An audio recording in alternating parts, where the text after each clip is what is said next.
In this presentation, we will look at judicial review. Judicial review is a procedure in English administrative law whereby the courts supervise the exercise of public power on the application of an individual. A person who feels that an exercise of such power by a government authority is unlawful, perhaps because it has violated his or her rights, may apply to the administrative court, a division of the High Court, for judicial review of the decision. If successful, the person may have the decision set aside and possibly obtain damages. A court may also make mandatory orders or injunctions to compel the authority to do its duty or stop it from acting illegally.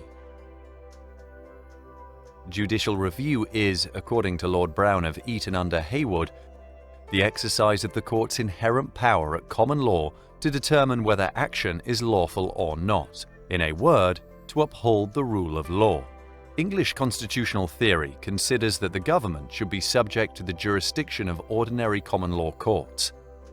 The constitutional position of judicial review is dictated by the needs to prevent the abuse of power by the executive as well as to protect individual rights.